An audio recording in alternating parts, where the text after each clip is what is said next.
And welcome back to the Whispers from the Shadow podcast. I'm Super Jimmy. It's a pleasure.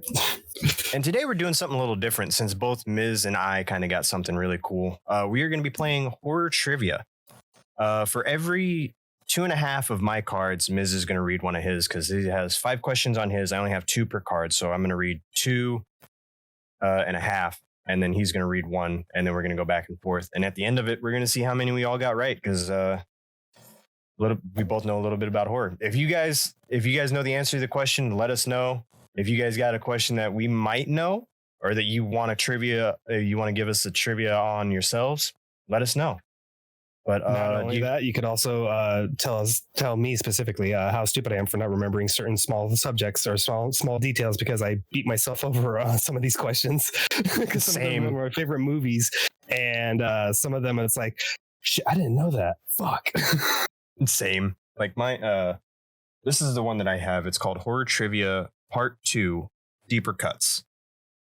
But yeah, I got this at Books A Million. It's pretty cool.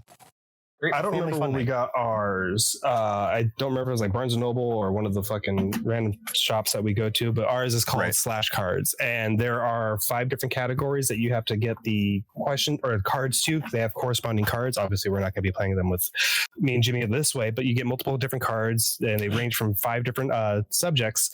The funny thing about this one, though, that I love is there's a card in here called Slash. It's a slash card, and it acts as like you just died, and you have to start all your cards over again. It's great. Me and my wife play it, and every time that card comes up, we both want to kill each other because I'm so mad. But do you want to start, or do you want me to start? Oh, I'll start. We'll go in order with this one. So. Mine varies in like the most weird ways. So like this top one is called Category X. And now this is how the questions are. And I hate them sometimes because you have to really remember. So name 4 Italian horror movies. Ooh.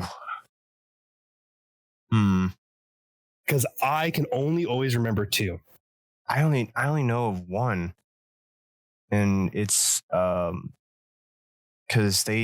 Bram Stoker's. Bela Lugosi's Dracula was filmed in parts of Italy. Mm-hmm.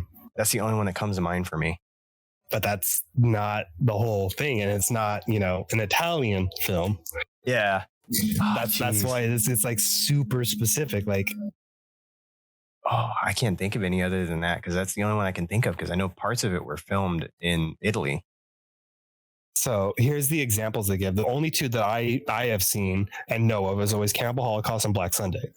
Dang it. I knew Cannibal Holocaust. But I didn't know that was Italian. 2 that they use, I have never seen Suspiria and The Bird with the Crystal Plumage. Oh, I'm such an idiot. I've seen Suspirium. I've seen it like a long time ago. Suspiria, yeah. But that's what I'm saying. Like there are just times where you're just like, I can't think of any. And then like you hear some of those examples, you're like, motherfucker. Yeah. Like, no. Here's one for you. So I'll do this whole card. This is a behind the scenes question for you. Ooh, Who directed the Japanese horror classic Ringu? Oh shit. I know his name. I know his last name. It's Hitaka. Or no. Oh, different first letter, but you're on track. I can't remember his first name. It's either Hitaka or Nakata. It's Nakata. I can't remember his first name though. But first name, we need full name. Oh, let me see. Hold on, because I'm actually getting ready to do a tier list with ranking horror masters, and it's directors, writers, people that write books and stuff like that. And he actually came up because he's done a lot more than Ringu and stuff like that. Surprisingly. Oh, what is his name? Starts with an S, doesn't it? No, that's the other one. All I can remember is Nakata. Hideo. Damn it. Hideo. Damn it. Hideo Nakata, yeah. See, that's what I'm saying. Like, it just really makes you mad at yourself because you're like, I know it, but I don't. Yeah. Now, here's one. This is a general knowledge one. What monster movie of the 1930s was allegedly Adolf Hitler's favorite movie? Wolfman. Nope, that's a 40s movie. Oh yeah, you're right. I think that's Nosferatu? 1942. Nope, that's the 20s. That was like 1926. So that make it either The Mummy or Frankenstein. Neither. See, this is one of the things I love about this because this is one of my all-time favorite movies. I have a shot glass that my wife convinced me to get when we went to the Empire State Building. Oh, it's King Kong. Mm-hmm. I never would have guessed. I thought that was a 40s. I don't know why I thought that was a 40s. Also, one of the first movies, one of the first few movies, if not the first movie, to introduce claymation as a background. Yeah. Yeah. So now here's an easy one for you, right? This is a characters and actors. Okay. What Pulp Fiction 1994 actor played Russell Franklin in Deep Blue Sea 1999? Oh, it's Samuel Jackson. Very good. That's also another fun fact about me. That's one of the movies that me and my wife absolutely bonded over. Believe it or not, I've met Samuel Jackson in person. He is a very nice person. Very nice. Like I literally bumped into him at a Starbucks off of Rodeo Drive in California when I was there. Nice. Yeah, I was like, because I just bumped into him and I would turn around and I was like, "Excuse me." He's just like, "Oh, I'm sorry. Did I bump into you?" I was like, "Yeah, I bumped into you, sir. I'm so sorry." I'm so sorry. And what was funny is I didn't have a pen on me and nothing for him to sign. So for 4 years, he was my voicemail. Fuck yeah. That's great. I was like, yeah, I wish I still had that voicemail. It was so great. Yeah, but we're also talking years ago. And that's scary to say that. I had to put things into perspective. I had it on a BlackBerry. That was my phone. Okay, we're dating ourselves. Let's move on. Exactly. All right. So this is the last one. This is plot and setting. Okay. The Golem 1920 takes place in what European city? Wasn't it Paris? Prague. Damn it. I knew it started with a P. I was like, because that's why I love this game. Because it's like some questions are like very straightforward and then others you're like, who the fuck did you just say? Yeah. Like, what did you just say? You're just sitting there. You're like, yeah. There was like one card. I don't remember what it was. There was a card in here that said name one movie, like horror movie with like an X or a Z or something like that or whatever. And like me and my wife were just like staring at each other like, there's a fucking movie that's got that in there. And we were like I don't want to give away the examples in case it pops up, but one. It was like, but it's like, you know, there are times where they ask for multiple of like a situation like that, like name, 10 horror movies that begin with the letter F or something like that. And sometimes you're just like, okay, yeah, that's easy. And then you can include sequels, but remember the whole title has to begin with that letter. So like any of the Friday the 13th. Yeah. Except for Jason X. But see, that's not a Friday the 13th. Yeah. That's Jason X. See, That's what I'm saying. Like, that's where you have to differ. Like I was going to say, like you could do with the Nightmare on Elm Street series, except for New Nightmare. Yeah. So like it's just funny things like that. Very, very tedious thinking. Because I was like, when you were like name Italian horror movies, I was just like, yeah, it's like I need to get back into foreign films, man. Shit. Yeah. Mine are kind of similar because there's a couple cards in there that I've seen that are like, who directed Bram Stoker's rendition of Dracula on the big screen, and it's asking for like a specific year. I'm like, wow. Yeah, my wife loves and hates the year ones because she's either like off by 10 years or she's off by one. Most of the time it's usually one. She'll be like 1962, 63. Fuck. Damn it. All right. So, this is a good one. What fictional drug used to suppress dreams was featured in Freddy vs. Jason and A Nightmare on Elm Street 3 Dream Warriors? Oh, the name of the medicine? I don't fucking remember. And I love Dream Warriors. Oh my God. I'm gonna fuck that up. Wait, no, I remember what it's called. I'll give you a hint. It starts with an H. I don't remember. It's like one of those very few details that you never pay attention to until something like this happens. And you're like, that's something I'm going to remember now. Hypnosil. Hypnosil, that's right. Because what's his name? The dude in the beanie and Freddy versus Jason fucking had a shitload of it to stay awake, but ended up still falling asleep. And he was that like weird bug thing on the ceiling and just jumps right into him. Yep. And then this next one. In the 1988 film Monkey Shines, the scientists injected the monkey with what substance? Rage. Close. Human brain tissue. Ah, damn. Okay, it was actual material. Okay. And then let me move that out of the way. All right, next one. Oh, You're the New Loomis? Name the movie. Halloween. I think that's H2O, is it? No, not H2O. Damn. It's Halloween 2018. Oh, 2018. Oh, yeah. Okay. So, you got that's okay. Why I'll give that one to you because you did get the movie right because there's another Loomis in another horror movie which is Scream. Mm-hmm. So there's that. But what is the name of the hotel in The Shining? Shining is not one of my favorite things, so I don't remember. So I'll give that one. I'll count that one because you're not a big Shining fan. So it's the Overlook. That's fine. The Overlook. It's still an iconic thing you should know. I feel like that's one that like a lot of people should know, and obviously me not knowing it. And it shows again, like I said, how do you not know this stupid stuff? Oh, I didn't even know that. 20 years after a 20 years after a tragic high school play incident, students break into their school to vandalize the set of what fictional play? What fictional play? I'm trying to think of like movies that have plays in them. Like, It was kind of a Jesus Christ Superstar. I don't know. The Gallows.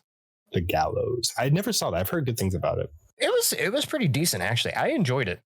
So that's my 5.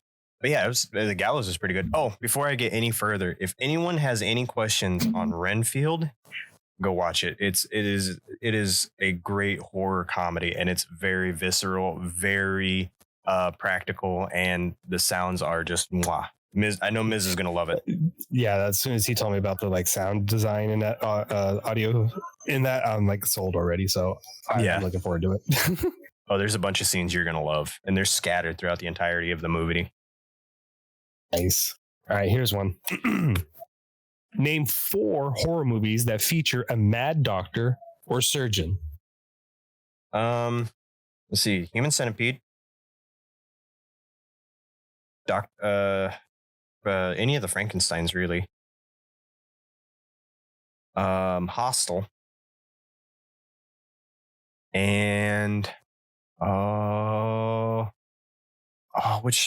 am I thinking? I can see his face. Young Frankenstein.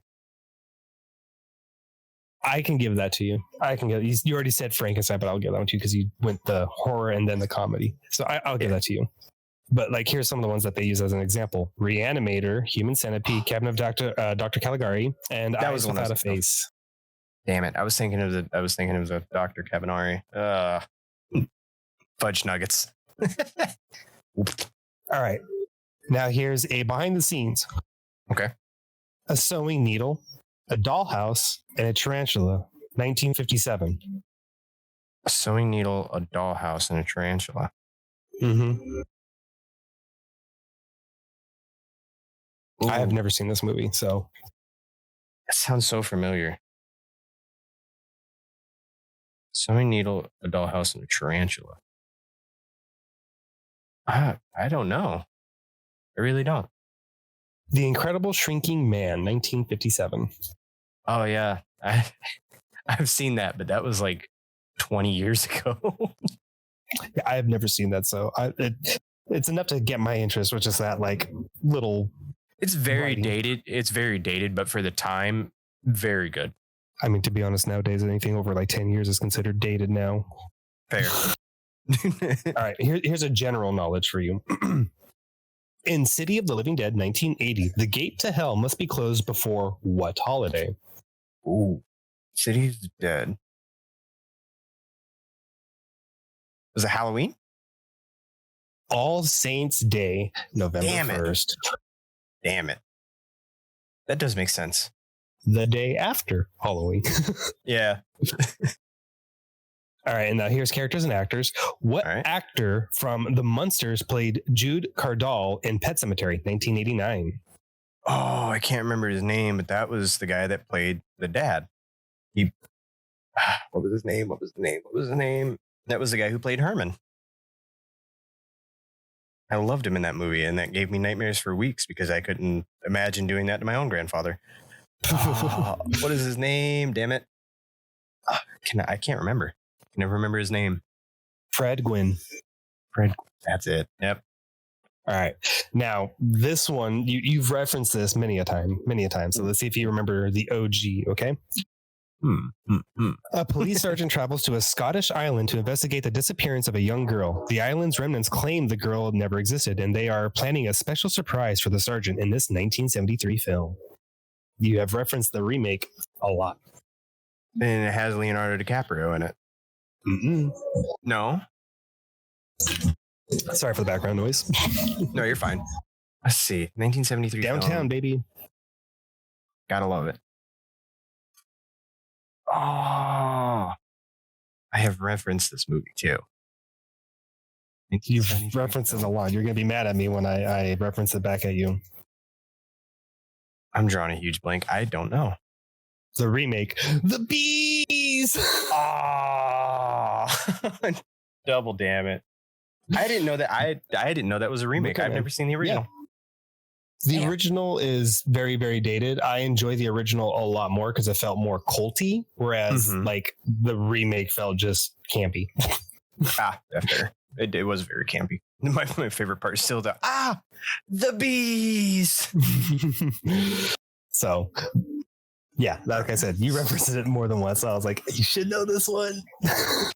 Ooh, you might actually know this one. Let's see. Oh, okay. I'll ask that one first. A group of friends encounter the Foundation on the Appalachian Trail in what 2021 reboot? 2021 reboot, Appalachian. You've referenced this one a lot. Oh, fuck. That makes me feel even worse now. Starts with a W. 2021. Hold on, I'm just trying to think of like remakes I just remember in like the past couple of years.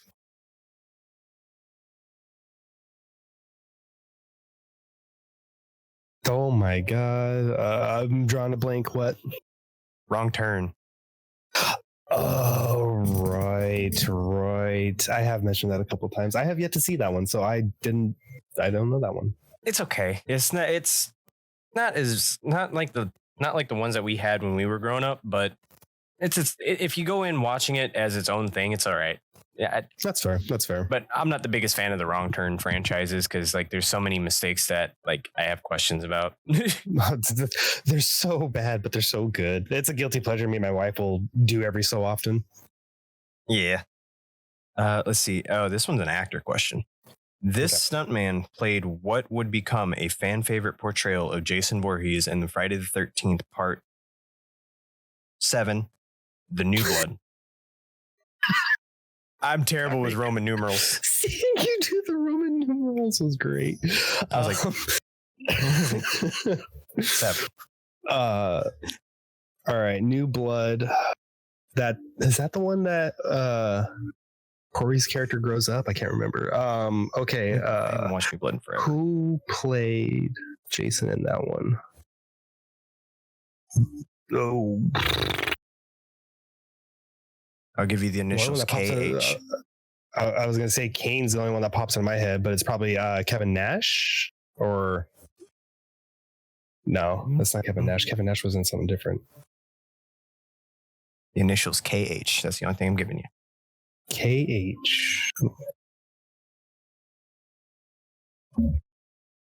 Don't know. Kane Hodder. I didn't know that was his last name. I didn't know this was his last name either. The only time I really remember like Kane being like, other than when I was a kid watching wrestling, being like one of my favorites, is See No Evil. It's like the only thing I really think of. Very. And then let's see. After the traumatizing events at the Overlook Hotel, Dan Torrance meets a teen who shares the same gift as him called The Shine in what 2019 film? I've told you need to see this. Yes, Doctor Sleep. Yep.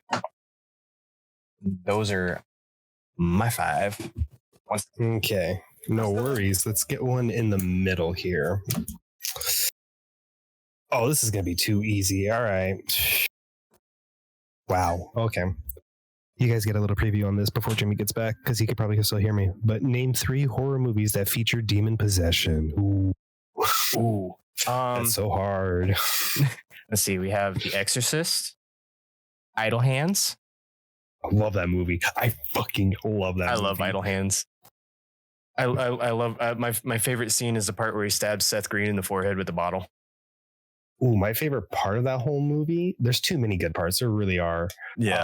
I like when they throw the hand in the microwave. It's such a good scene where he rips off what's his name from Offspring's scalp. Is a good scene.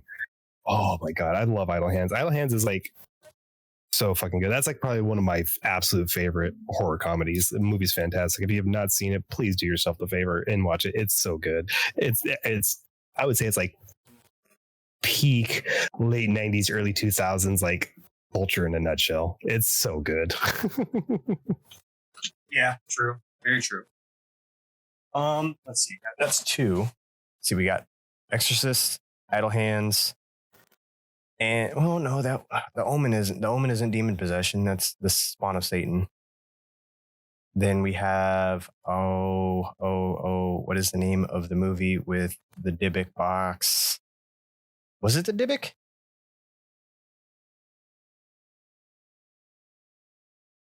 Fuck it, I'll go Conjuring. There you go. I was gonna say the first one. I would say, yeah, you could do any of the Conjurings. You have fucking Insidious. You can use.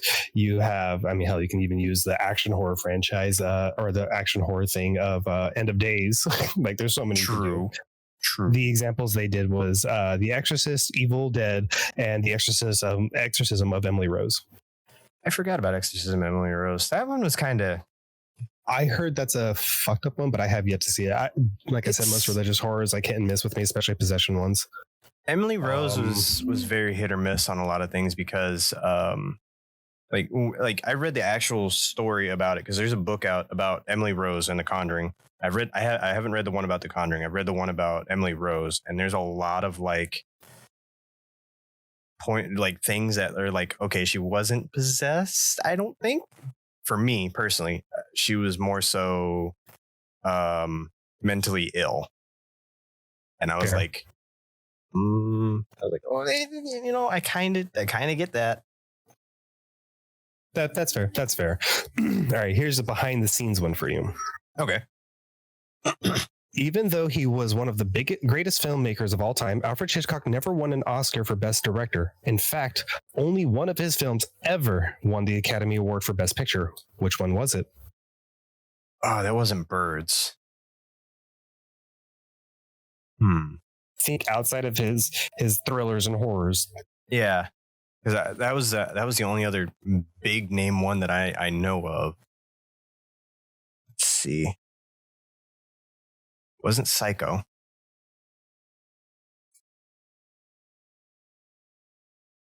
Ooh, I don't know this one. Rebecca, 1941. Ah, damn it! I forgot he directed and made that film. Here's a general knowledge for you.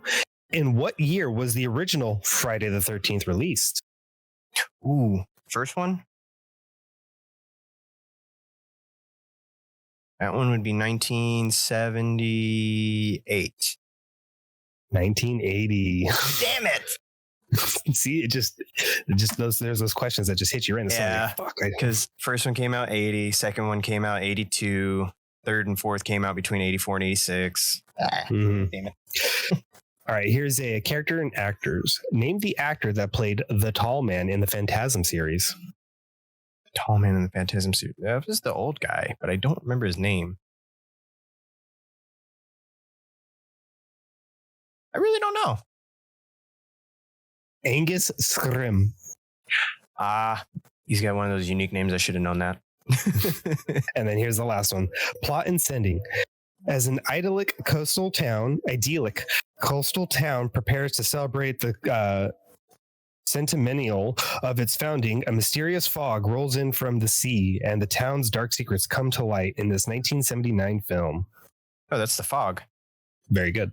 Because it got remade in with Jared Padalecki. See, I've never seen the original or the remake. I've heard mixed things about it, so just the plot itself never interests me enough to watch it. But I will put it to you this way: Wes Craven wrote and directed the original. The remake had his seal of approval and his overseeing. He wasn't credited with directing it, writing it, or anything for the second one because it was probably an executive producer or something. Yeah, he was. I think he was. I'm not 110% sure, but the remake still has his seal of approval on it. I don't remember who directed the remake, but both are good in their own respects. Fair enough. I'll have to give it a try. I honestly didn't even know that Wes Craven did that. Out of all of his filmography, I never really focused on that. Yep. Interesting. And then fun fact for Wes Craven, for those that don't know, he was an adult film director before he ever directed his first major. He directed it under a pseudonym. I'm not going to say the film, but you can Google it. He's we have the technology. Yeah. But yeah, he was accredited with directing some adult films before he ever hit Hollywood. It is a major director. You might know this one.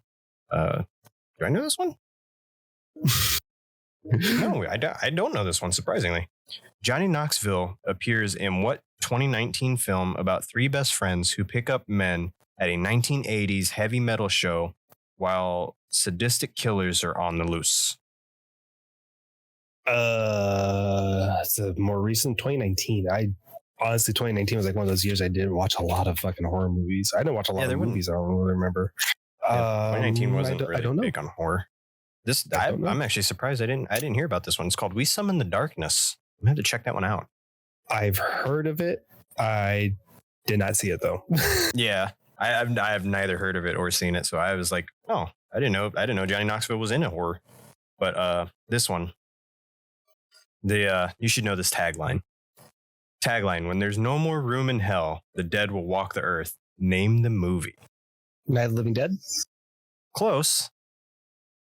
Or is this Dawn of the Dead? Yes, it is Dawn of the Dead. I was going to say it's a very Romero thing. Yeah, that was Romero. Let's see. Oh, you've mentioned this one to me a couple times. During a massive hurricane, a father and daughter get trapped under their home with a pack of gigantic alligators in what 2019 film? Dude, Crawl is such a good movie. I'm so happy my wife said shut up and watch this movie, because like I was going into it like it's gonna be like Lake Placid or whatever, but no, fucking movie's so good. And it's got Barry Pepper in it, so I'm or Piper. I remember his last name, but I fucking love him. Yeah. He's such a good actor. I was actually like really surprised by it because I thought it was honestly gonna be like Lake Placid. I was just like, oh boy, here we go. And then I was just like, I knew it wasn't gonna be Lake Placid. But it's like always the first movie that pops in my head when I think of like alligators, you know? Yeah. But now, Crawl reminds me of The Shallows, where it's like, the concept sounds kind of dumb, where it's like, oh, this person's stuck in very situation, and how are they going to get from point A to point B when there's this fucking natural predator or apex predator around, right? And it's like, okay, they're obviously going to find some weird ass way, but like the way they actually go about it and the slow burn to like that third act where they're going to get saved or whatever happens, but like it's that slow burn where you're like, oh fuck, that's so good. They do it, and they use the atmosphere, and they use their scenery very well, because it's like you constantly have to pay attention to background. Crawl's so good. It's actually really good. It actually became one of my favorite like animal horror movies of all time. I was like, I can't say that because I'm 100% biased with King Kong specifically, if we want to be honest, or if we're going to go with like actual other monsters like that, like the natural that we know of, it would definitely still be Deep Blue Sea. Like, I love that movie. That movie is so good. One of my all-time favorites. I love the scene where freaking where LL Cool J is like held up in the friggin' in the the oven. The oven. I almost said stove. Yeah, where he was like held up in the oven, and the shark's just like dunk, dunk. I'm like, I don't think that glass I'm gonna die here. Oh, it's so good. I don't care how campy it is, especially by today's standards. I saw that movie when I was 9, and I've been in love with that movie since. Yep, that is easily the top 3 favorites of all time. This one I don't know. Don't Breathe was inspired by this 1967 Audrey Hepburn and Alan Akron thriller. Peeping Tom? No. Oh, damn. Wait Until Dark. I didn't know that. Interesting. All right, let's grab. And then one last this one. Oh wait, no, I grabbed them. Oh, I think you've mentioned this one to me before. What 2020 film starring Betty Gilpin, is about hunting human beings for sport? Is that oh my god, I think I used it from last episode that we have to reshoot. Yep. Oh my god, I can see everything. I can't think of the name right now. Oh, my wife's gonna kill me. This is one of her favorites. I can see the whole movie. I just can't think of the name. I don't remember the name. I'm trying to blink. Yeah. And those are my 5. I will tell you after. All right, here's your category X. Ooh. Recite one spell or incantation from a horror movie. Oh. Let's see. This is one for Irish specifically because I already see him doing Army of Darkness. That's the only one I can think of, honestly, is the Claw 2 Verata Nikto. Mm-hmm. That's the only one. That's the only one I can think of. It's always the one for me too. Don't worry.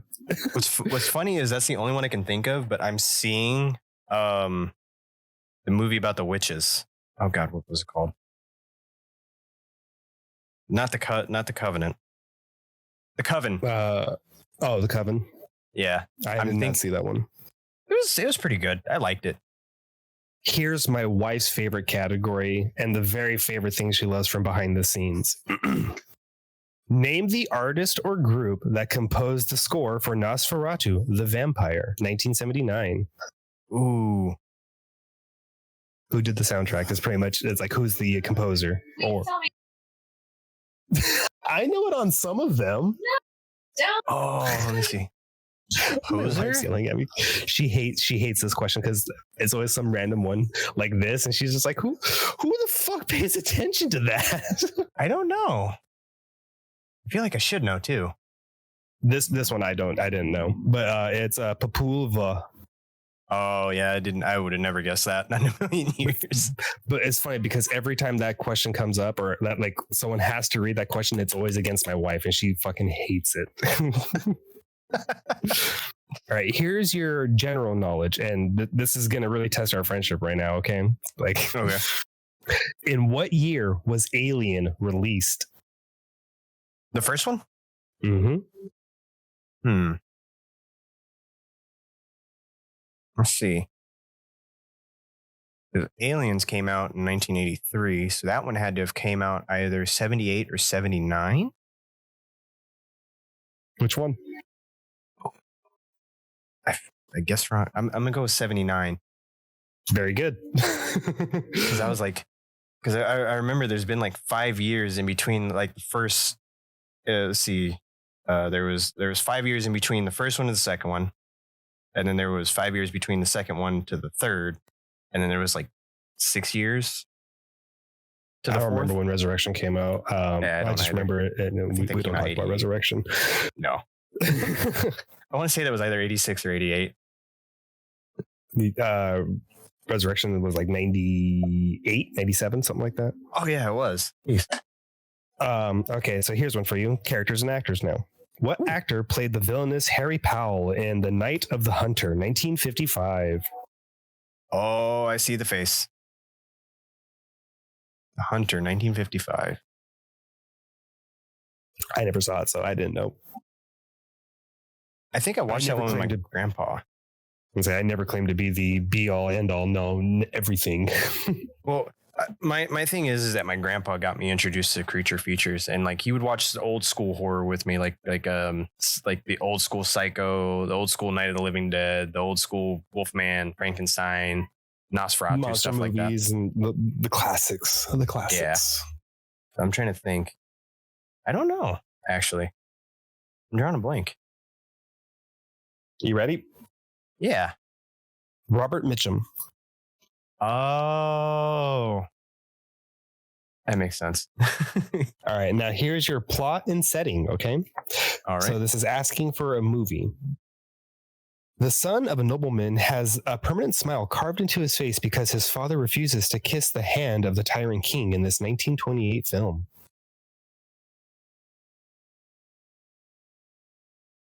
Man in the Iron Mask? The Man Who Laughs. Oh, damn it. I forgot about that movie. I don't think I've ever watched it in its entirety. Honestly, I don't think I've ever seen that one, and I go back to like Nosferatu a lot because it's one of my favorite 20s movies. So yeah, I've never seen that one. One of my favorite like classic films too. It's like I think it was 70s or 80s. Is The Elephant Man? Fantastic movie with Anthony Hopkins. Oh yeah, believe it or not, that was actually 60s. I do believe. Was it 60s? Mm-hmm. That was like, anywho, yeah, but like a fantastic film. Yeah, it is. You actually know this one. I know you know this one, but I don't know if you know. I don't know. Actually, yeah, you do know his name. You said his name. This horror icon is most notably known for his role as Captain Spaulding in Rob Zombie films. Oh my God. Oh, he just passed away too. Oh, why can't I not? I can see his face. It's Sid. Last name starts with an H. That's all I'm going to give you. I know. I want to say it's Sid Haig, but it's not, is it? Yep. Oh, it is? Yep. Sid Haig. Yeah. Oh, fucking Captain Spaulding. Love him. Ooh. I know you know this one because we have talked about this movie a lot. What is the name of the guidebook for spirits into the new afterlife in Beetlejuice? They spelled. Oh, and yeah, because it's not one of my favorites. I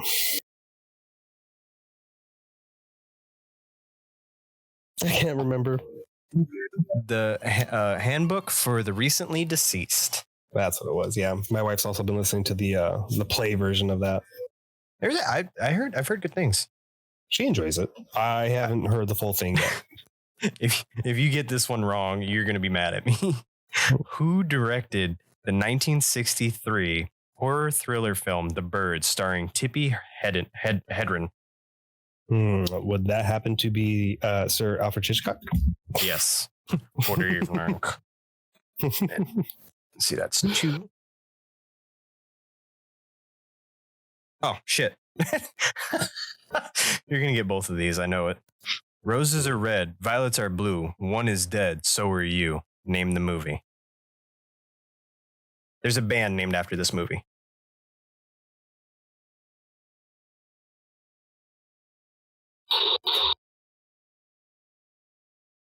The only thing that pops in my head is the Grateful Dead. I'll give you another hint. One of their biggest songs is "Your Tears Don't Fall, They Crash Around Me." Oh, Bullet for My Valentine? Bloody Valentine, yeah. My Bloody Valentine. Yeah. Bullet for My Valentine. Yeah, fair. Yeah. And then tagline, she's evil, and not just high school evil. Name the movie. She's evil, not high school evil.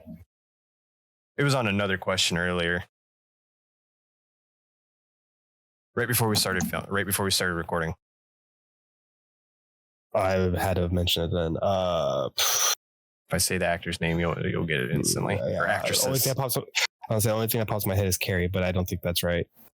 Jennifer's Body. Jennifer's Body. I've never seen that movie, so yeah, did not know that.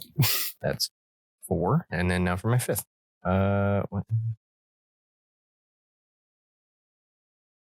Oh, what is Bill's artifact in the film series It?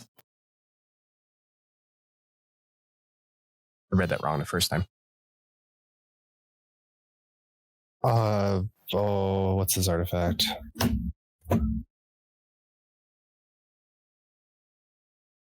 And this is original 1990 or I think this is the newer one, honestly, because yeah, if this no, is the new.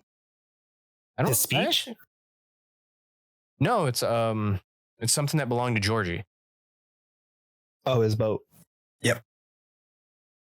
I think that's the original. I think that's 1990. I think it is. It's going off the miniseries. Yeah, I think it is. Oh, I think this next one I think you'll like. That's my 5. All right, let's grab this one. Oh, that's the worst. Name 3 body horror films. Ooh, The Thing. Got to mention that one. Ooh, let's see. The Thing. Would you consider Smile body horror? Me personally, no, because there's really not until literally just The Thing, you know? Yeah. So I got The Thing. I'll go with The Fly. The first one with what's his name? Jeff Goldblum. Jeff Goldblum, thank you. I'm terrible with names. The remake, yes. Yeah. And then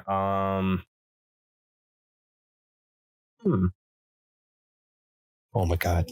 There's so many. I'm trying to think of a good one. One that you'll like. Excuse me. I'll go with American Werewolf in London. That's more werewolfy, but I can see the body horror aspect from that. I see where you're coming from. Yeah, it's very, very visceral. It's like all the very surprised you didn't say Slither. Shit! I didn't think about Slither. Okay, here's your behind the scenes. Okay, what legendary Hollywood actor wrote the screenplay for Roger Corman's LSD Nightmare: The Trip, 1967? I can't say I've ever watched The Trip. I don't know. I will give you one hint. I'll give you one of his biggest roles most people know him by, and still compared to this day. The Joker. Oh, Jack Nicholson. Very good. I was like, here's your general knowledge. Prior to becoming a Ghostbuster, what was Dr. Peter Venkman's field of study? Wasn't engineering.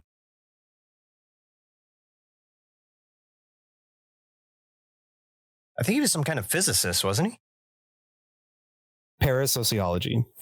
That makes sense. 2 more. This is your characters and actors. In Fright Night 1985, Roddy McDowall played an aging horror actor named Peter Vincent. Reportedly, McDowall's character was named in honor of what 2 famous horror actors? Peter Vincent. I mean, that's obviously going to be I'll go by his stage name, Vincent Van Gogh, or Vincent Price. Some people like him. And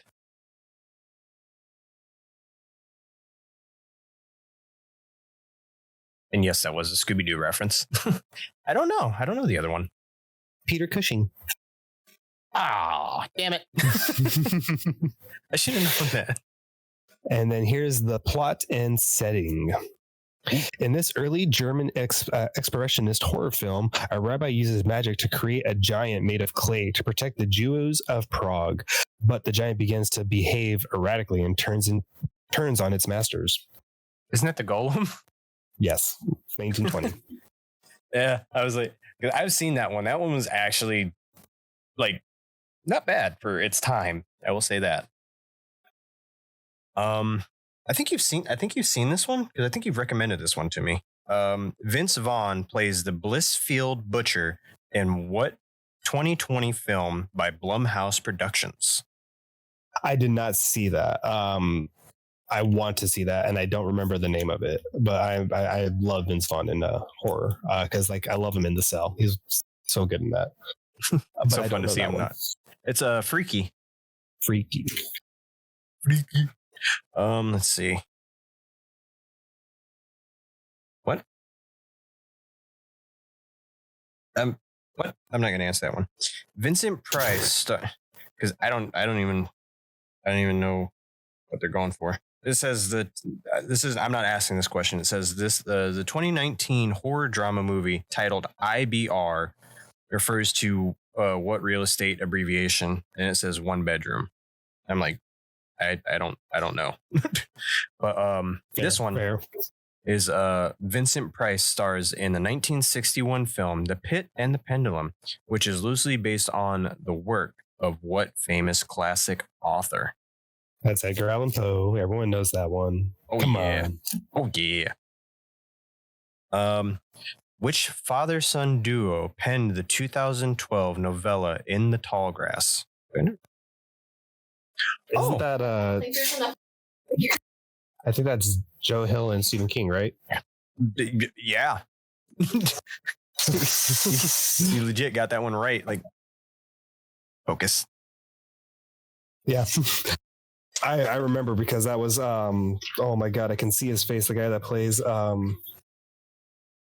Ed in The Conjuring, and he plays the main character in The Insidious, the dad. I can't remember the actor's name off the top of my head right now. Yeah. It's got him in it though. Thank you, Patrick Wilson. Patrick Wilson. Question number 3. John Waters wrote and directed this 1994 dark comedy starring Kathleen Turner as a passionate mother. You might know this one, might not. I didn't know this one. Is that Monster? Close. Serial Mom. Serial Mom. I've honestly forgot all about that movie. Never seen it. I think I seen it when I was a kid, but I thought it was a fever dream.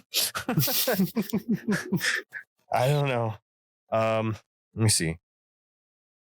Oh. This one's a give me. I was stabbed to death in a shower by a creepy motel owner, Norman Bates. Who am I? Yeah, see, the funny thing is I don't remember the character's name. I can't remember the actress's name either. I know Psycho, though. Yeah, it is Psycho. I'll give you that one. It was Marion Crane. Marion Crane, that's her name. Everyone forgets her name. It's one of the most famous scenes. That's why. Yep. And believe it or not, fun fact about Psycho, it was the first movie to ever feature a toilet. Yep. Mm-hmm. You should know this one. Yeah. This 2007 Spanish film produced by Guillermo del Toro centers on an orphan named Laura. Oh, that's Pan's Labyrinth. I fucking love that movie. Yeah, but the original title from Spanish to English is The Orphanage, but yeah, it's Pan's Labyrinth. That's my 5. All right, let's do this one. Name 2 horror movies that take place in London. That's a give me. Let's see, we got American Werewolf in London, number 1, duh. And then I would have to go with let's see. Do I want to do that one? I'll go Dr. Jekyll, Mr. Hyde. The 1986 version of it, I think. Fair, 1976. My mind always goes to From Hell about Jack the Ripper. I forgot about that. Yeah, that was a good one. All right. That had Johnny Depp in it too. That's such a good movie. All right, here you go. Alfred Hitchcock missed out on the film rights to the novel Les Diabolicles, but its authors wrote another novel, D'entre les mortes, specifically with Hitchcock in mind. What film did Hitchcock make from it? Let's see. Because one was, I didn't catch all of it, but I know the other one was Day of the Dead. But I know Alfred Hitchcock didn't make any zombie movies. You're right. Was it Day of the Dead? No. But yeah, okay. So he didn't make any zombie movies because he was more of a suspense. Right. Yeah, I was going to say you're right that he hasn't done any zombie movies. That's what I was saying. Yeah, too. You're right. I don't know. Vertigo. That makes sense. This is one of my favorite ones on the general knowledge. Horror can show up in unexpected places, like the scene where the headless witch chases Dorothy in this 1985 family film. Ooh, that would be Oz, wouldn't it? Or not Oz? No, The Wiz. Return to Oz. Return to Oz. Damn it. Characters and actors. Which one of the following actors did not appear in Gus Van Sant's Psycho 1998? Julianne Moore, Viggo Mortensen, Luke Wilson, or William H. Macy? Luke Wilson. Very good. Plot and setting. In what 1987 slasher film does the killer wear an owl's head mask? I don't know. I don't think I've ever seen that. Stage Fright, Aquarius, 1987. Oh, that sounds familiar. I think I've heard the name. I don't think I've ever seen that one. I've never seen that one. Yeah, that was. I'm going to check that one out. Stage Fright, Aquarius.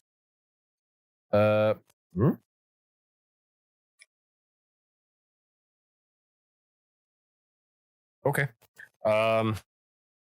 What 2019 Canadian horror film directed by the Soska sisters, ran together, sorry, was a remake of the David Cronenberg film about a young woman who suffers after a disfiguring accident? Oh, fucking Cronenberg. I love him. I'm trying to feel like his films in my head. I feel like we've seen this. So it was a remake, but it wasn't retitled. I'll say that.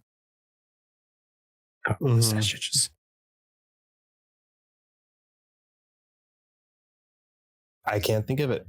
Rabid. That's what it was. Fuck. I was like, that's why I was reading it. And I was like, huh? I was like, okay. He's body horror specialist. I love Cronenberg. Yeah. He's actually on my list of horror masters that I'm going to rank. Nice. What do the people use to kill the killer tomatoes in the film Attack of the Killer Tomatoes? Pesticides? It's been years since I've seen that. I think, yeah, I didn't know that either. It was seawater. Seawater, that's what it was. Dry them out.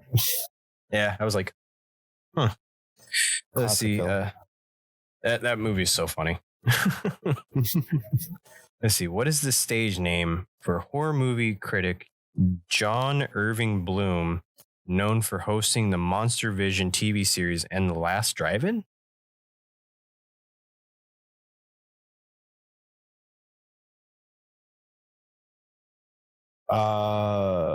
Don't know.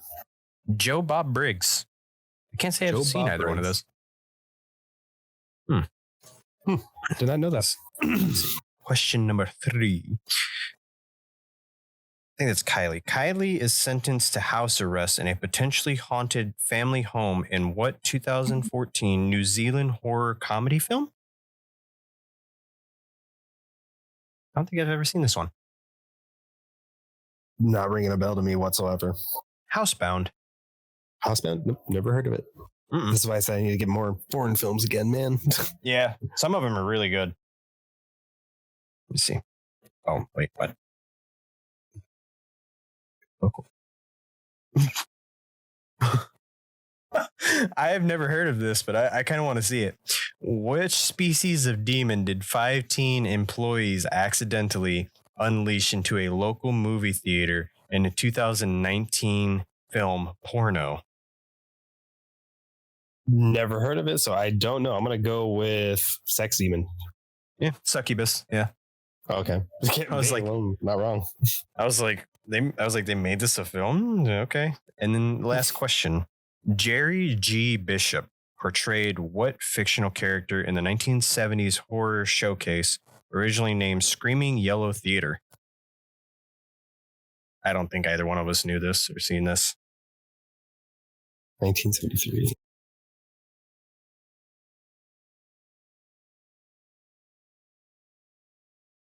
Svengoolie? Svengoolie. I've heard of it. Never seen it though. Me either. Those are my facts. All right. Here's your category X. Name 2 horror movies that take place in the snow or ice. Ooh, in the snow or ice? Oh, obviously The Thing. And then you've got The only other one that I can think of is Dead Snow, the one where there's Nazi zombies. Literal Nazi zombies. Yeah, no, that's fair. That's fair. There was also, I mean, you could have done like Gremlins, Krampus. I forgot about those. That's what I'm saying, because like it just when you hear other ones, you're like, oh fuck yeah! You start to think about like a lot more of the setting and everything. It's just so good. I honestly I haven't seen Krampus. I kind of want to wait until my daughter's old enough and it's right around Christmas time, so that way we can watch Krampus together. It's not terrifying. It's very good, safe PG-13 horror, but it's like there are like jump scare parts. I think the most horrific part is like the attic scene. That's all I'll say. And I've heard that. That'd be about it. Other than that, it's pretty tame. All right, here's your behind the scenes: a bucket of blood, a fire hose, and tampons. Carrie? Very good. I was like, that's the only one I can think of with a bucket of blood in it. Oh my God. I actually said, this is the third time this has come up. Oh my God. Okay. General knowledge. What is the full title of the German expressionist horror film, The Golem, 1920? Wasn't it The Golem of Prague? No, it's The Golem, How He Came into the World. Huh. I feel like that's a very wordy title. just a little. Characters and actor. What actor played Dr. Sam Loomis in Rob Zombie's Halloween 2007? Oh, damn it. I know who. I see his face, but I do not know his name. I'm very bad with names too, don't worry. Yeah. Malcolm McDowell. Yep. All right, now here's your plot and setting, and it's the second time this is being brought up.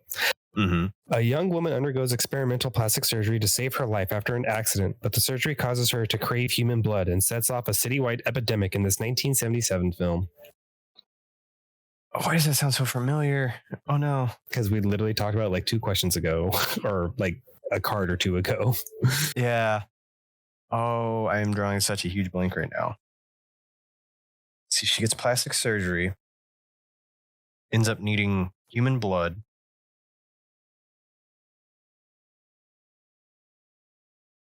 I don't know. I'm drawing the biggest blank right now. Oh, Rabid. Damn it. I forgot that they did I should have remembered that one. We were just literally talking about that one. Let's see. Was that all 5? Mm-hmm. Okay. Let's see. Oh. Damn it. This one's a gimme. Long Night at Camp Blood was the original working title for what 1980 slasher film? Friday the 13th. Yep. I was like, that was the original title? Oh, all right. In 2002 film, 28 Days Later, what activist group is blamed for releasing the virus? I think it's a UK group, but is it PETA? Oh, it's an animal rights activist group, but yeah. That's all it says is animal rights activists. Okay. I was saying, because I know they're animal rights activists because they're literally the ones that are like being told, no, don't let them loose, and you're experimenting on them, and then they fucking let loose, obviously, the fucking rage virus. Yeah, rage virus, not zombie virus. Sorry. Yeah. I still don't think it's a zombie movie because they don't eat anyone. They either bite them, turn them, or they kill them. There's no in between. People equate it to it, and I'm just like, oh, sorry. It just gets me every time. I mean, it's got zombie movie motif, but not zombie movie. For sure. Yeah, it's got like literally the ingredients for zombie movie. It's just not a zombie film movie. Yeah, because I mean, even shows in 28 weeks later, like it shows one of them that hasn't like eaten or drank anything. It's like it was like a more rabid form of like rabies or something like that. A doppelganger is determined to destroy a webcam model's career by hijacking her erotic webcam channel in what 2018 psychological horror film?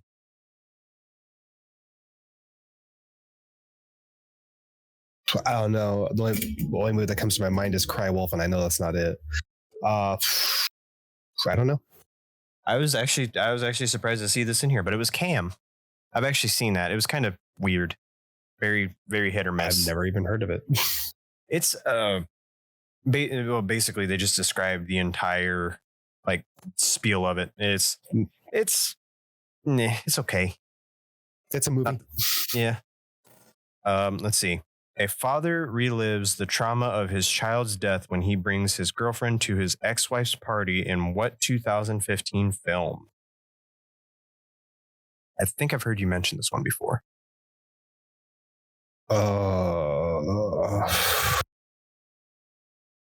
That's not The Gift. I'm thinking of a different one. That's more psychological and thriller than anything. The hint I'll give you is it's something that you have to show at an RSVP type of situation. The Invite? Yeah, The Invitation. Oh, The Invitation. I don't think either one of us have seen that. No, but it was screaming a whole nother movie at me. Yeah, because like when I read it, I was like, that's a Pet Cemetery. But I was like, wait, no, they didn't remake that in 2015. They made that in like 2018. And then, okay. That was a good movie. Lake Mungo. If you've never seen it, great movie. Let's see. What is the geographical setting of the 2006 slasher film Triangle? What was a geographical setting? Yeah. Ships go missing here all the time. Yeah, the Bermuda Triangle. Yeah. I just wanted to make sure, like, when I heard geographic, I was like, oh, I'm so bad at this, and my brain just shut down for a sec. Yeah, they included the name of the geographical thing in the question. They could have done something different with that. They could have, but I was like, okay. I was like, this is a gimme. I was like, I'm gonna give him the biggest hint I possibly can. People go missing here all the time. Or planes and ships and stuff. Oh yeah. About an hour. Was that your 5? Yeah, that was my 5.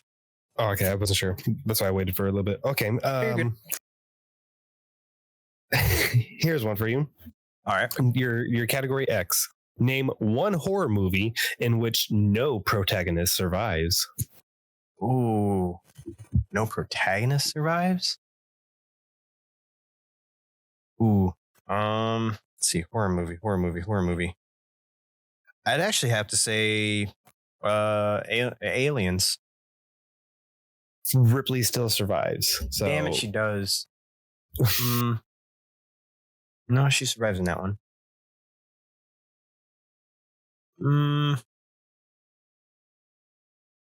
First Nightmare on Elm Street, the last girl, she survives because she's in 2 and 3. She's in 3, not in 2. Nancy. Or in 3, yeah.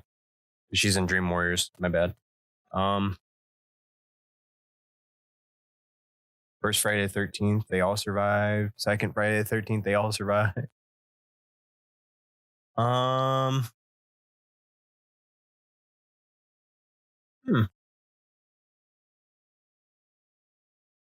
Dracula Untold.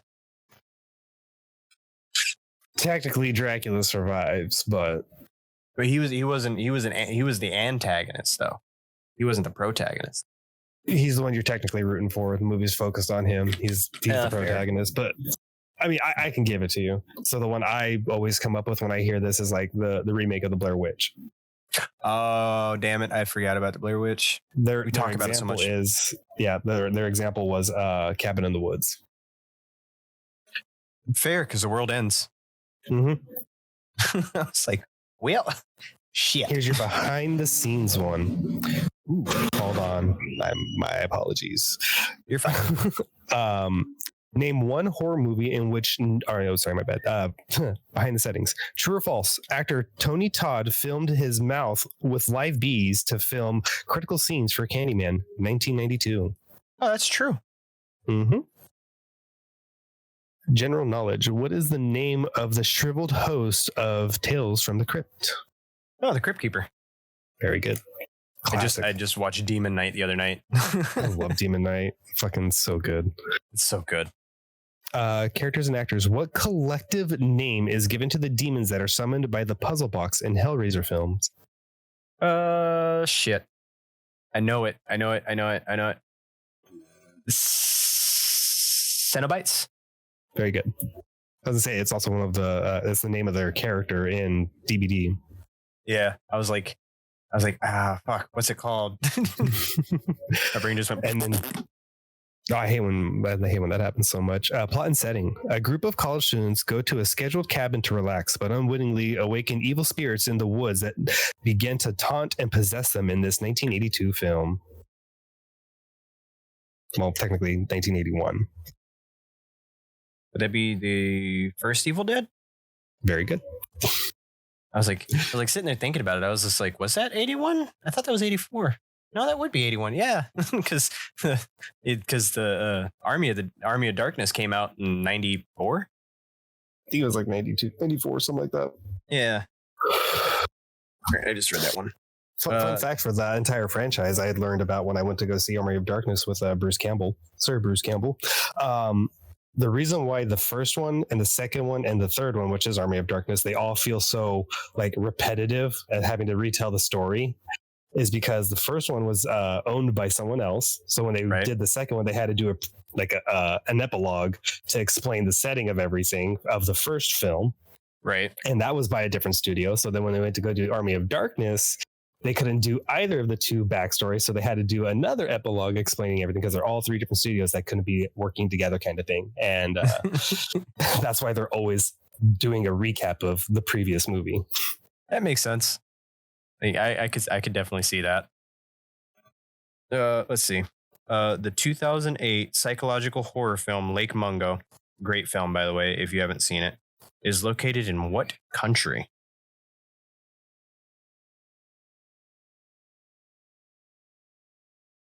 Chile. Australia. Yeah, I was super close. I mean, technically. I mean, if we're looking from like another planet kind of thing, I was that close. Close. But yeah, if you haven't seen Lake Mungo, it's great. It's about a girl who goes to a lake with friends and then just disappears. And then like the rest of the time, the family is like, oh, I've seen her. She's been home.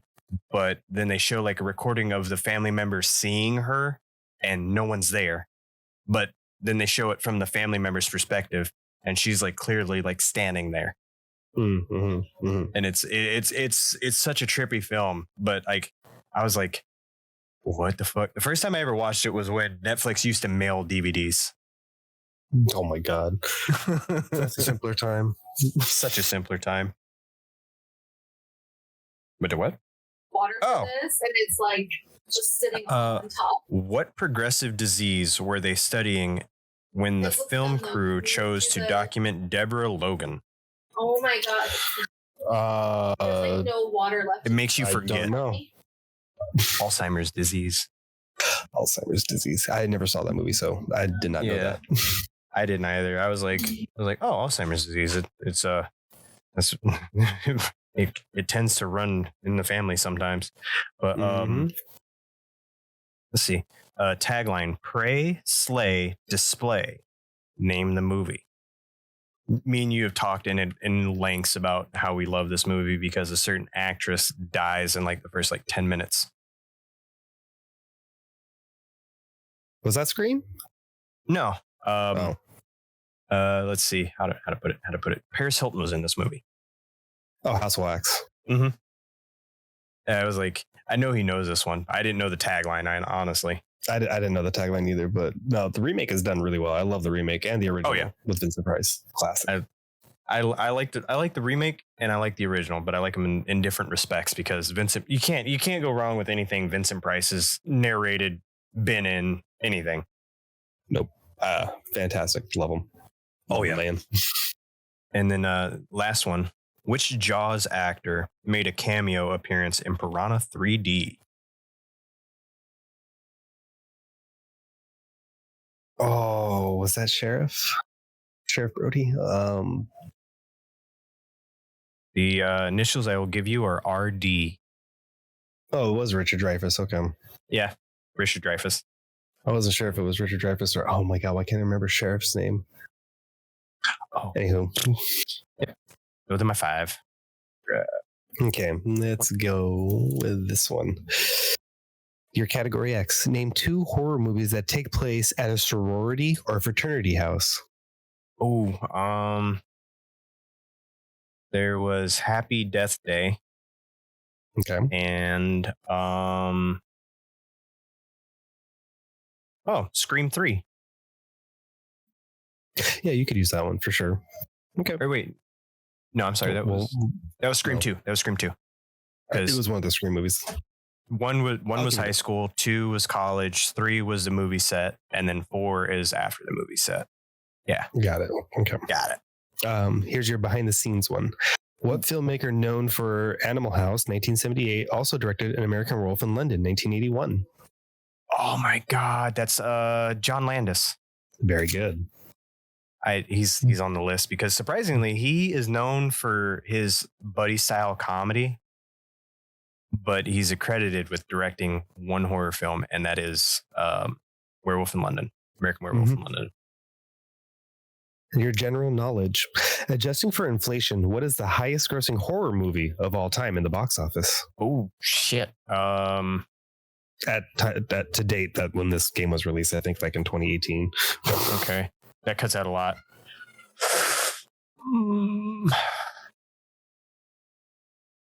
It have to be one of the Nightmare on Elm Streets. No? Oh, Jaws?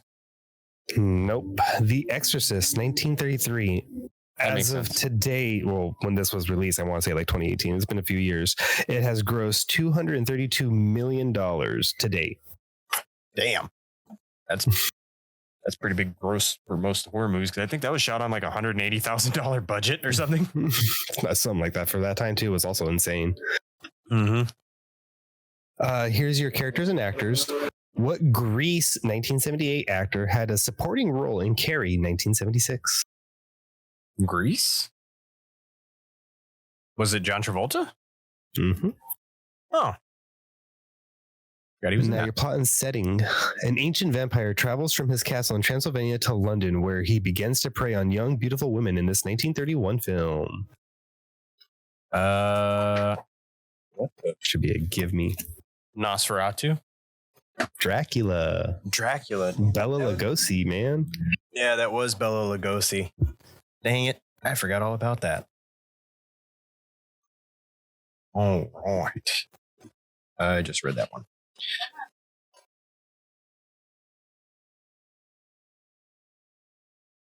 Now, where did the character Amanda Young find the key for unlocking her trap in the 2004 film Saw? It was in the stomach of the man in the room. Yeah, the cellmate's stomach. Yeah, cellmate, that works too. I would say because it was specifically in the stomach. Let's see. Complete this Videodrome quote.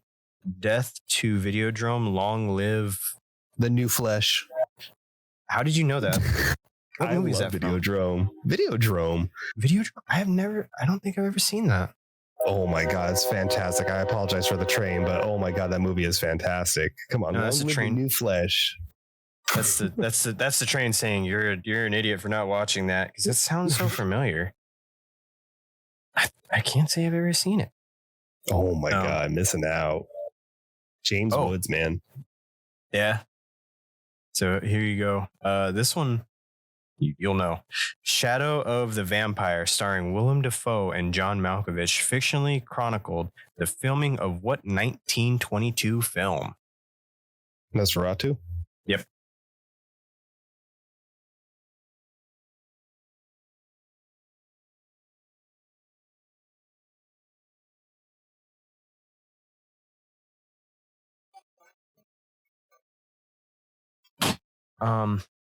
Let's see, what is this one? I don't think I've ever seen this one.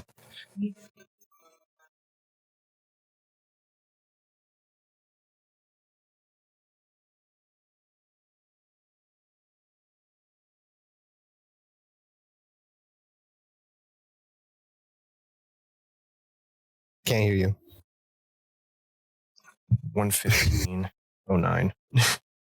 Let's see. I don't think either one of us have ever seen this one. An artist and his family move into their dream home, but then become possessed by satanic forces in what 2017 film? Not ringing a bell to me immediately. The Devil's Candy? No, I haven't heard that. That sounds interesting. I'm down for that. I'll check it out. Sounds like an A24 product. Yeah, it really does. A murderous ex-police officer returns from the dead and seeks revenge in what 1988 slasher film? Police officer? Yeah.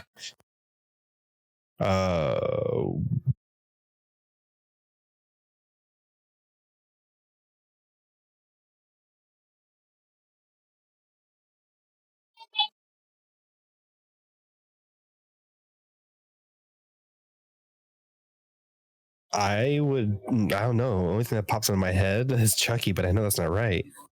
This one's actually kind of a smaller film. I've only known like a handful of people that have actually seen this, but Maniac Cop. Maniac Cop. Got it. That's my last one. All right. Let's go with this one. You ready? Yep. Here's your category X. Name 2 horror films about nature turned deadly. 2 horror films? Mm-hmm. Let's see. The Happening would be one. We've mentioned the 2 examples on here like numerous times, and you've mentioned one of them. Yeah, The Happening would be one. And then I'd have to say Eight-Legged Freaks. I'll give you that one. The other one that they were going to use is The Ruins. I forgot about The Ruins. Behind the scenes, all right? Which of the following films did David Cronenberg not direct? Shivers, 1975, The Brood, 1979, The Fly, 1986, or Nightbreed, 1990? What was the second one? The second one was The Brood. The Brood. Nightbreed. Damn it. I thought he...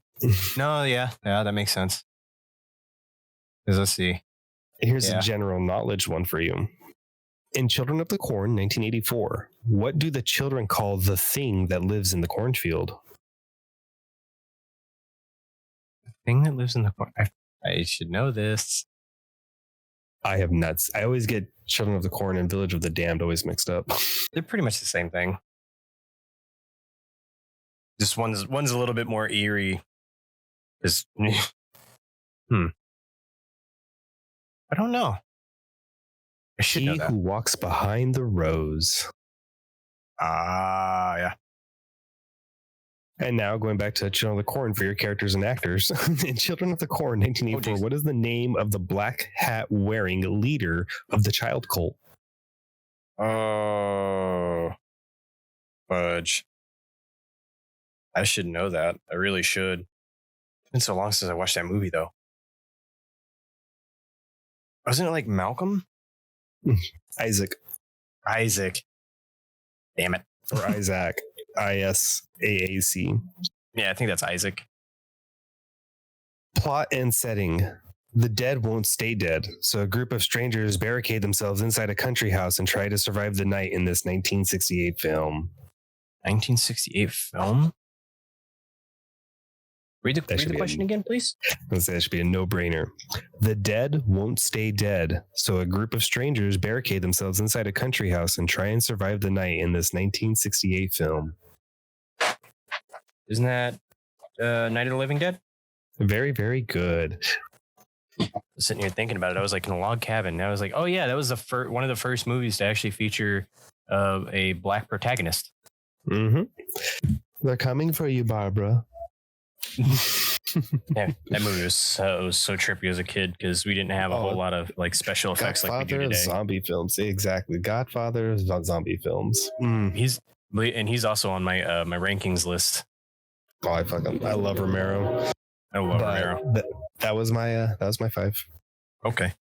Let's see. Jim Cummings wrote, directed, and starred in what 2020 horror comedy about a small town police officer dealing with bodies turning up after each full moon?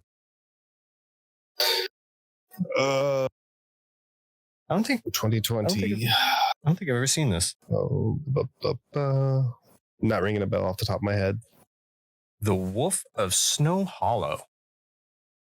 Okay, no, I was nowhere close to even that level of thought. Me either. I was like, oh, American Werewolf. No, I gotta watch that. Interesting. Let me see. Who directed the 2017 psychological horror film Mother, which stars Jennifer Lawrence and Javier Bardem in a Victorian mansion in the countryside? Yeah, I never saw that movie. I heard mixed things about it. I heard it was good for the most part. So I don't know. I didn't pay attention to anything about that movie. Darren Aronofsky? I think I said that right. Arono. I have heard that director. He's good. Let's see. Question number 3. What state does the 1999 film The Blair Witch Project take place? Oh my God. I also brought it up earlier today. Was it California? Nope. Damn. What was it? Maryland. Damn, I forgot. It's all the way over there. I was thinking it was Pennsylvania. I really did. I thought it was Pennsylvania. Time for question number 4. What material does the main character in Get Out use to avoid being hypnotized? Cushion or cotton. Yep, cotton. I was like, was it that? And I thought, yeah. Because he technically scratches it out of the sofa. Mm-hmm. Let's see. Filmed during the pandemic, what did 6 friends try to perform on a Zoom call in the 2020 film Host? What did they try to summon? No, what did they try to perform on a Zoom call? To perform. Is that how you spell that? I have no idea. A seance. A seance. It's very like Unfriended feels. This is what it sounds like, honestly. I really enjoyed that movie. I liked Unfriended. It like because it was I just haven't seen the Dark Web, but I did enjoy Unfriended. Dark Web was okay. There were some scenes that I applaud, but I mean, it wasn't bad. I don't think. Fair enough. But that was my 5. All right, let's grab this one. Oh my God. This is a give me. All right, category X. Name 2 horror movies about diseases or viruses. Diseases or viruses. I'll go with let's see. I'm gonna try and avoid the easy ones here. I'm gonna go with Resident Evil and Dawn of the Dead. Okay. Yeah. Their examples were like Cabin Fever and 28 Days Later. So yeah, you're fine. Yeah. All right. Here we go. Your plot and set, or your behind the scenes. What English filmmaker directed Hellraiser 1987 and also wrote the novella from which it was adapted? Fucking love this man. Oh my God, I know who you're talking about. I know his name. Because he wrote the book. He also wrote and directed the film. Oh, God. What is his name? I'm having... Clive Barker. Mm-hmm. Very good. I fucking love him. He's so good. Your general knowledge. Gwynplaine is deformed protagonist of the 1928 film The Man Who Laughs, was a major inspiration for the creators of what comic book villain? Say that again? Gwynplaine, the deformed protagonist of the 1928 film The Man Who Laughs, was a major inspiration for the creation of what comic book villain? The Joker. That's a give me. Very good. I was going to say that's a give me. Yeah, I was like, oh, yeah. And then here's your characters and actors. What actor played the Leprechaun in Leprechaun 1993? Oh, that's It wasn't Mini-Me. Was not Mini-Me. No, it was before his time. Oh God, Come I know on, his it's name. Willow. Too. Yeah, I know Willow. What is his name? Oh, because he also played 90% of the goblins in the Harry Potter franchises, and he was even in the terrible show that they made about Willow again. Because Vern Troyer's Mini-Me. What is this dude's name? I'm having I cannot Names. remember. It's always names. Yep. You ready? Yep. Warwick Davis. Yeah. Damn it. And then here's your last one. Plot and setting. A skeptical insurance claims investigator searches for missing horror writer Suter Kane in this 1994 film.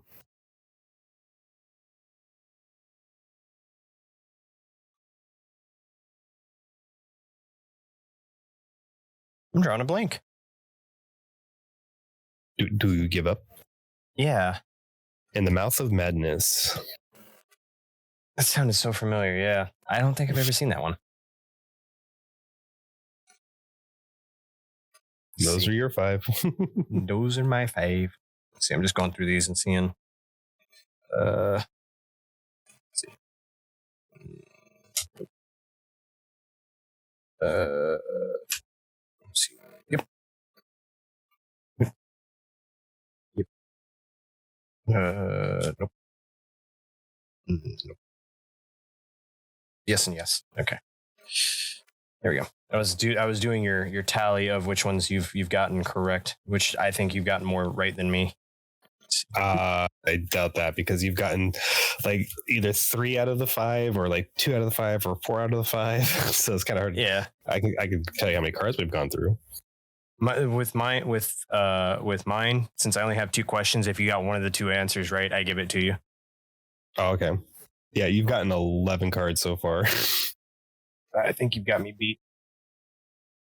Let's see. Who received the inaugural Oscar for Best Makeup in 1981 for An American Werewolf in London? Oh, what was his name? RB. That's all I'm going to give you.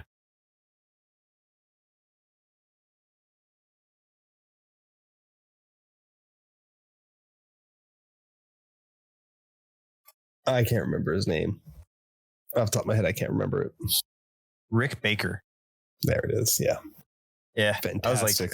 Fantastic makeup and effects in that movie. So good. So good. Let me see. I think you've mentioned this one to me before. If you haven't, I know someone has. 2 lighthouse keepers descend into madness as a storm strands them on a remote island in what 2019 film? That's The Lighthouse. I need to see that. I heard it's like a very psychological thriller, or just like descent into madness feel. Yeah. And I was one of the people that obviously like hated. Oh my God, what's his name? You just said it. Not Rick Willem. Baker? No, not Willem Dafoe. Twilight. What's his fucking name? Oh, Edward. Yeah, no, but the actor. I cannot remember his name right now. Robert Pattinson. Yeah, Robert Pattinson. I used to be a huge hater of him, but like watching like Water for Elephants, seeing him in like Batman, and like seeing him like do all these different roles, he's just become one of those actors that's really, really good to me. And like seeing him, like that makes me want to see that movie. And then obviously Willem Dafoe, like just Willem Dafoe in anything is always great. Yeah, Willem Dafoe's always great. Like I loved him in Daybreakers. He made that movie. I'm sorry, he did. Oh, he's been in a lot of movies, and he's just been great in all of them. I just asked that one. If you know, I don't know this one, but you might. A photographer confined to a wheelchair believes he has witnessed a murder in what Alfred Hitchcock film? Rear Window. Yep, classic film. You got both of those. Let's see. Who wrote the novel Horns, which was made into a film starring Daniel Radcliffe in 2013? Who wrote it? I don't know. I just know it was based off like either a short story or something like that. And it was a big thing when it was coming out because it was Radcliffe's like you said it. You said his name earlier. I'm sure I did. Joe Hill. Joe Hill. That's who it was. I didn't know he wrote that. Yeah, no, because I remember a lot of like media surrounding that, because that was Radcliffe's, like, I think first or second like big picture film since the Potter franchise, and it was like, what's he going to be doing in his acting career? Where's he going? And it was a big thing. I remember that. Yeah, and then right after that, we got Daniel Radcliffe with guns drilled into his fingers. Oh yeah, Guns Akimbo. That was so. I'm sorry, I like that movie. That movie was funny. My wife was saying that was a really good movie too. It was funny because he's standing outside in a shirt, boxers, fuzzy house slippers with a robe on, and the cops are drawn down on him, and they're like, "Put down your guns." He's like, "I can't see," and then they just start shooting at him, and he's just running away. I heard it's like an over the top movie, like a shoot 'em up kind of thing. And just I want to see it, I just haven't made time for it yet. It's good. It's funny. It's good. I enjoyed it. Really? Oh. I didn't know he did that. One of my favorite actors. Who co-directed and starred as Viago in the 2014 horror comedy film What We Do in the Shadows? I don't know, because I've never seen it. I think there's like a TV show with it too. I don't know. I'm gonna mess up his name. His last name is YTT. YTT. Yeah, Tiaka. Like white.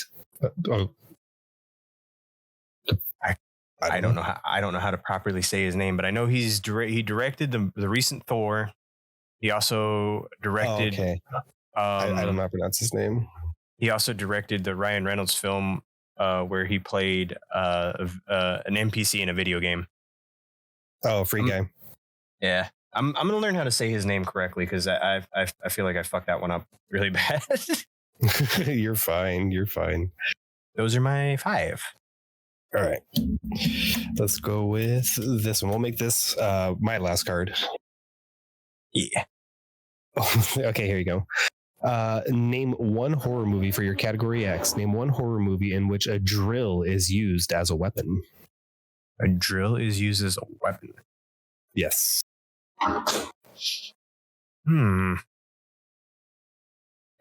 No. Well, yeah, they did in H2O. Because when he reached up, she drilled into his hand. Since I've seen that. Okay, that's fair. I'll give you that one. I think that was H2O. Your behind the scenes one should be very, very, very easy. All right. Snow, sled dogs, and a flamethrower. 1982. Oh, The Thing. Like I said, that's a dead giveaway. Yeah. Your general knowledge. In The Shining, 1980, which room does Dick Hallorann tell Danny Torrance to stay away from at the Overlook Hotel? Oh, shit. I know this one. Was it 318?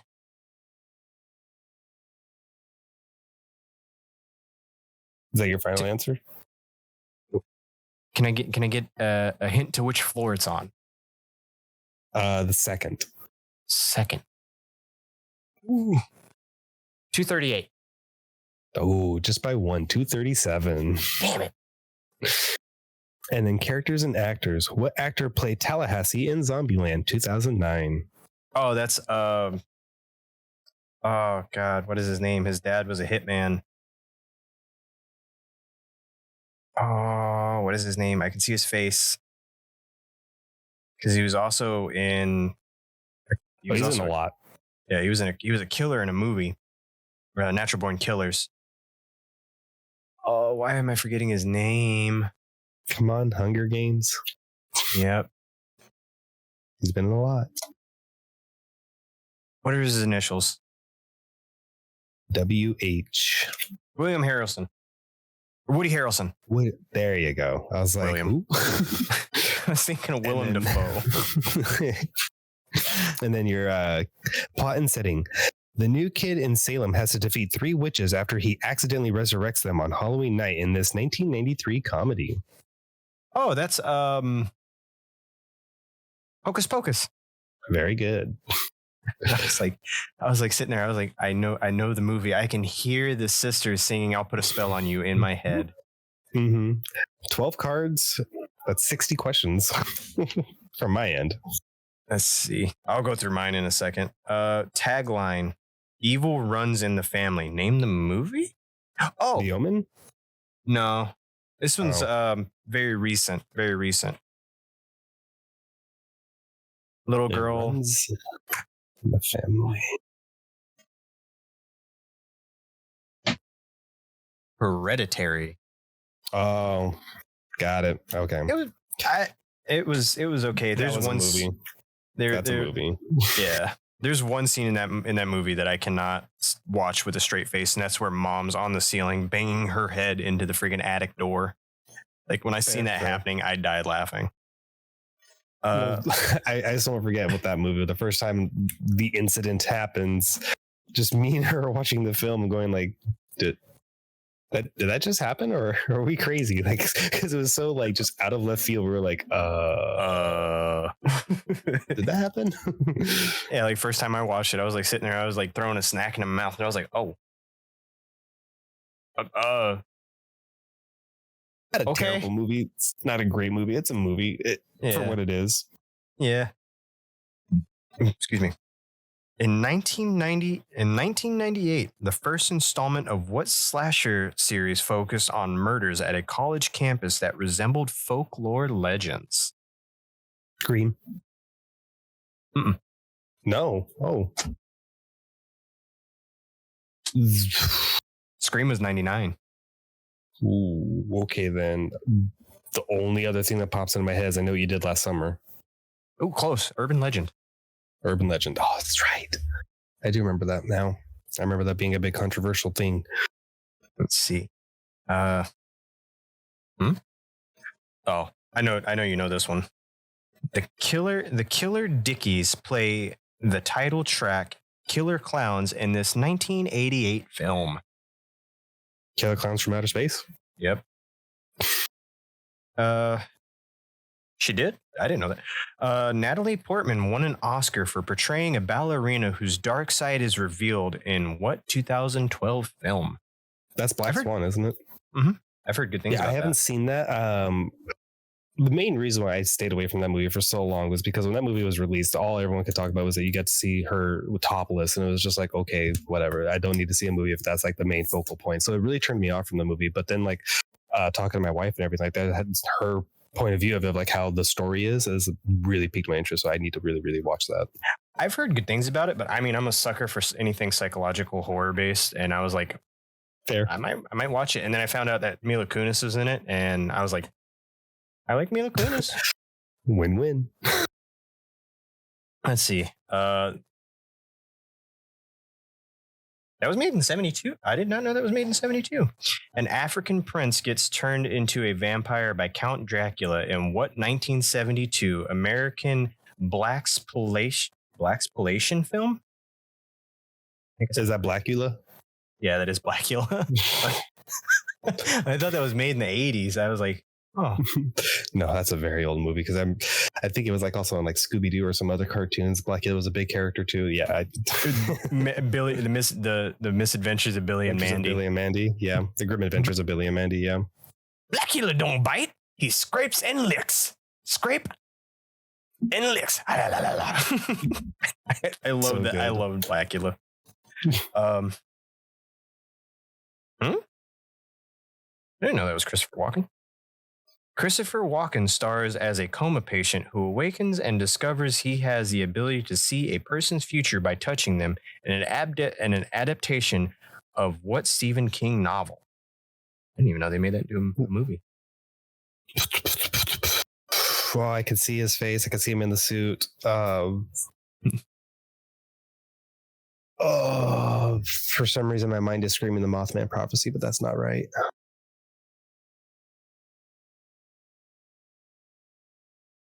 I'm drawing a blank. What? The Dead Zone. That's what it was. I could see it, and I wanted to say that, but I knew it was. Boom. Always go with your gut. Always go with your gut.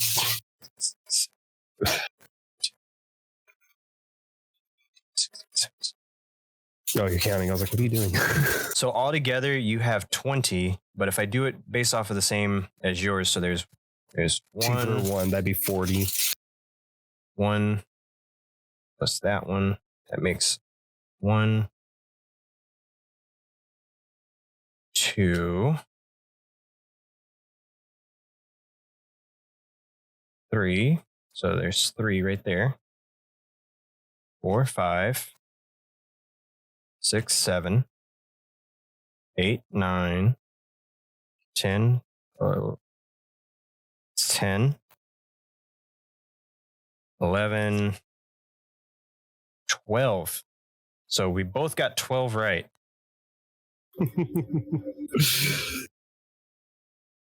This is a lot of fun. We got to do this type again. This was really fun. Yeah. I actually really enjoyed doing horror trivia because I mixed those ones back up. I'm going to put those on the bottom of the deck so that way I don't use these ones again.